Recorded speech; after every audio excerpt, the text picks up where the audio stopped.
ಕಾವೇರಿ ಹೋರಾಟಗಾರರಿಗೆ ರಾಜ್ಯ ಸರ್ಕಾರ ಸಿಹಿ ಸುದ್ದಿಯನ್ನು ನೀಡಿದೆ. ಹೋರಾಟ ಸಂದರ್ಭದಲ್ಲಿ ರೈತರ ಮೇಲೆ ಹಾಕಿದಂತಹ ಕೇಸನ್ನ ವಾಪಸ್ ಪಡೆಯುವ ನಿರ್ಧಾರವನ್ನು ಸರ್ಕಾರ ಕೈಗೊಂಡಿದ್ದು, ಮಂಡ್ಯ ಜಿಲ್ಲೆಯಲ್ಲಿ ರೈತರ ಮೇಲೆ ಹಾಕಿದ್ದ ಕೇಸ್ಗಳನ್ನು ವಾಪಸ್ ಪಡೆಯಲಾಗುತ್ತೆ ಅಂತ ಸಾರಿಗೆ ಸಚಿವ ಡಿಸಿ ತಮ್ಮಣ್ಣ ಹೇಳಿಕೆಯನ್ನ ಕೊಟ್ಟಿದ್ದಾರೆ. ಕ್ಯಾಬಿನೆಟ್ ಉಪಸಮಿತಿಯ ಸಭೆಯಲ್ಲಿ ಈ ಸಂಬಂಧ ನಿರ್ಧಾರವನ್ನು ಕೈಗೊಳ್ಳಲಾಗಿದ್ದು, ರೈತರ ಮೇಲಿದ್ದ 95% ಕೇಸ್ಗಳನ್ನು ಕೈಬಿಡುವುದಕ್ಕೆ ತೀರ್ಮಾನವನ್ನು ಕೈಗೊಳ್ಳಲಾಗಿದೆ.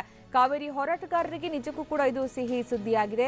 ರಾಜ್ಯ ಸರ್ಕಾರ ಕೊಟ್ಟಿರುವಂತಹ ಸಿಹಿ ಸುದ್ದಿ, ಹೋರಾಟದ ಸಂದರ್ಭದಲ್ಲಿ ರೈತರ ಮೇಲೆ ಹಾಕಲಾಗಿದ್ದಂತಹ ಕೇಸ್ಗಳನ್ನು ಈಗ ವಾಪಸ್ ಪಡೆದುಕೊಳ್ಳೋದಕ್ಕೆ ಸರ್ಕಾರ ತೀರ್ಮಾನವನ್ನು ಕೈಗೊಂಡಿರುವುದು.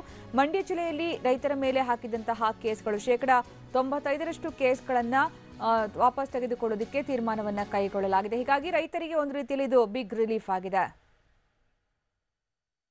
ಮಂಡ್ಯ ಜಿಲ್ಲೆ ಮದ್ದೂರಲ್ಲಿ ಸಾರಿಗೆ ಸಚಿವ ಡಿಸಿ ತಮ್ಮಣ್ಣ ಈ ಹೇಳಿಕೆಯನ್ನು ಕೊಟ್ಟಿದ್ದಾರೆ. ಕ್ಯಾಬಿನೆಟ್ ಉಪಸಮಿತಿಯ ಸಭೆಯಲ್ಲಿ ಈ ಸಂಬಂಧ ನಿರ್ಧಾರವನ್ನು ಕೈಗೊಳ್ಳಲಾಗಿದ್ದು, ರೈತರ ಮೇಲಿದ್ದ 95% ಕೇಸ್ಗಳನ್ನು ಕೈಬಿಡುವುದಕ್ಕೆ ತೀರ್ಮಾನವನ್ನು ಕೈಗೊಳ್ಳಲಾಗಿದೆ. ಜಿಲ್ಲೆಯಲ್ಲಿ ಇಲ್ಲಿವರೆಗೆ ಕಾವೇರಿ ನೀರಿನ ಹೋರಾಟದಲ್ಲಿ ಭಾಗವಹಿಸಿದಂಥ ರೈತರ ಮೇಲಿದ್ದಂಥ ಕೇಸ್ಗಳೇನಿತ್ತು, ಅದರಲ್ಲಿ 95% ಕೇಸ್ಗಳನ್ನು ಸರ್ಕಾರ ಕೈ ಬಿಡೋದಕ್ಕೆ ತೀರ್ಮಾನ ಮಾಡಿದೆ. ಅದೆಲ್ಲವೂ ಕೂಡ ಇವಾಗ ನಮ್ಮವ್ರಿಗೆ ಹೇಳಿದ್ದೀನಿ.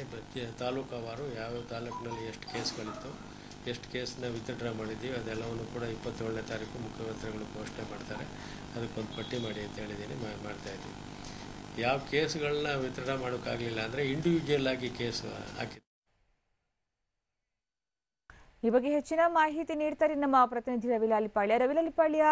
ಮಂಡ್ಯ ಜಿಲ್ಲೆಯ ಕಾವೇರಿ ಹೋರಾಟಗಾರರಾಗಿ ಗುರುತಿಸಿಕೊಂಡಂತಹ ರೈತರಿಗೆ ನಿಜಕ್ಕೂ ಕೂಡ ಒಂದು ರೀತಿಯಲ್ಲಿ ಬಿಗ್ ರಿಲೀಫ್ ಇದು ಈ ಒಂದು ವಿಚಾರ. ಹಾಗಾಗಿ ರೈತರಿಗೆ ಒಂದು ರೀತಿಯ ಸಮಾಧಾನ ತಂದಿರಬೇಕಲ್ವಾ ಈ ಒಂದು ಡಿಸಿಷನ್? ಖಂಡಿತ ಸುಕನ್ಯಾ, ಏನು ಕಳೆದ 2-3 ವರ್ಷಗಳ ಹಿಂದೆ ಕಾವೇರಿ ಹೋರಾಟ ಭುಗಿಲೆದ್ದಿತ್ತು. ಆ ಟೈಮ್ನಲ್ಲಿ ಸಾಕಷ್ಟು ಜನರು ಹೋರಾಟಗಾರರ ಮೇಲೆ ಕೇಸನ್ನ ಹಾಕಲಾಗಿತ್ತು. ಹೀಗಾಗಿ ಆ ಒಂದು ಕೇಸನ್ನ ವಾಪಸ್ ತಗೊಳ್ಳಿಕ್ಕೆ ಅಂತೇಳಿ ಈಗಾಗಲೇ ರಾಜ್ಯ ಸರ್ಕಾರ ನಿರ್ಧಾರ ಮಾಡಿದೆ ಅಂತೇಳಿ ಸಾರಿಗೆ ಸಚಿವ ಡಿಸಿ ತಮ್ಮಣ್ಣ ಅವರು ಹೇಳಿದ್ದಾರೆ. ಏನು ಕಳೆದ ವಾರ ಅಷ್ಟೇ 3-4 ದಿನಗಳ ಹಿಂದೆ ಜಿಲ್ಲೆಗೆ 5,000 ಕೋಟಿ ಯೋಜನೆಯನ್ನ ಅನುದಾನವನ್ನ ಘೋಷಣೆ ಮಾಡಿ ಹೋದ್ರು ಮುಖ್ಯಮಂತ್ರಿಗಳು. ಆ ಬೆನ್ನಲ್ಲೇ ಈ ಒಂದು ಸಿಹಿ ಸುದ್ದಿ ಈಗ ಜಿಲ್ಲೆಯ ಜನತೆಗೆ ಬಂದಿದೆ ಅಂತ ಹೇಳ್ಬೋದು. ಹೀಗಾಗಿ ಕ್ಯಾಬಿನೆಟ್ ಉಪಸಮಿತಿನಲ್ಲಿ ನಿರ್ಧಾರ ಆಗಿದೆ. ಅದನ್ನು ಅಧಿಕೃತವಾಗಿ ಈ ತಿಂಗಳು 27ಕ್ಕೆ ಮುಖ್ಯಮಂತ್ರಿಗಳು ಮಂಡ್ಯ ಜಿಲ್ಲೆಯಲ್ಲಿ ಕಾರ್ಯಕ್ರಮ ಮಾಡ್ತಾ ಇದ್ದಾರೆ. ಆ ಕಾರ್ಯಕ್ರಮದಲ್ಲಿ ಅಧಿಕೃತವಾಗಿ ಘೋಷಣೆ ಮಾಡ್ತಾರೆ ಅಂತಕ್ಕಂಥದ್ದನ್ನ ಮಾತನ್ನು ಕೂಡ ಹೇಳಿದ್ದಾರೆ. ಅಂದ್ರೆ 95% ಅಂದ್ರೆ ಸಾಮೂಹಿಕವಾಗಿ ಕೇಸ್ ಯಾವ್ಯಾವ ಹಾಕಿದ್ದಾರೆ ಆ ಎಲ್ಲವನ್ನೂ ಕೂಡ ತಾಲೂಕುವಾರು ಸಂಗ್ರಹ ಮಾಡಿ ಎಷ್ಟು ಕೇಸ್ ದಾಖಲಾಗಿದೆ ಅಂತೇಳಿ ಏನು ಮಾಹಿತಿ ತಗೊಳ್ಳಿ ಅಂತೇಳಿ ಅಧಿಕಾರಿಗಳಿಗೆ ಈಗಾಗಲೇ ತಿಳಿಸಲಾಗಿದೆ. ಆದ್ರೆ ವೈಯಕ್ತಿಕವಾಗಿ ಏನು ಪಾಂಡುಪುರದಲ್ಲಿ ನಿವೃತ್ತ ಜಡ್ಜ್ ಮನೆ ಮೇಲೆ ದಾಳಿ ಆಗಿತ್ತು, ಅಥವಾ ಏನು ವೈಯಕ್ತಿಕ ಕ್ಯಾಮ್ರಾಗಳು ಜಖಂ ಮಾಡಿರುತ್ತೋ ಇರ್ತಕ್ಕಂಥದ್ದು, ಅಂದ್ರೆ ವೈಯಕ್ತಿಕವಾಗಿ ದಾಖಲಾಗಿರ್ತಕ್ಕಂಥ ಕೇಸ್ಗಳನ್ನ ಹೊರತುಪಡಿಸಿ 95% ಕೇಸ್ಗಳನ್ನ ವಾಪಸ್ ತಗೊಳ್ಳಿಕ್ಕೆ ಅಂತೇಳಿ ನಿರ್ಧಾರ ಮಾಡಲಾಗಿದೆ ಅಂತ ಹೇಳಿ ಹೇಳಿದ್ದಾರೆ. ಹೀಗಾಗಿ ಇದೊಂದು ಜಿಲ್ಲೆಯ ಮಟ್ಟಿಗೆ ಮತ್ತೆ ರೈತರ ಮಟ್ಟಿಗೆ ನಿಜಕ್ಕೂ ಒಳ್ಳೆ ಸುದ್ದಿ ಅಂತಾನೆ ಹೇಳ್ಬೋದು ಸುಕನ್ಯಾ. ಧನ್ಯವಾದ ರವಿ.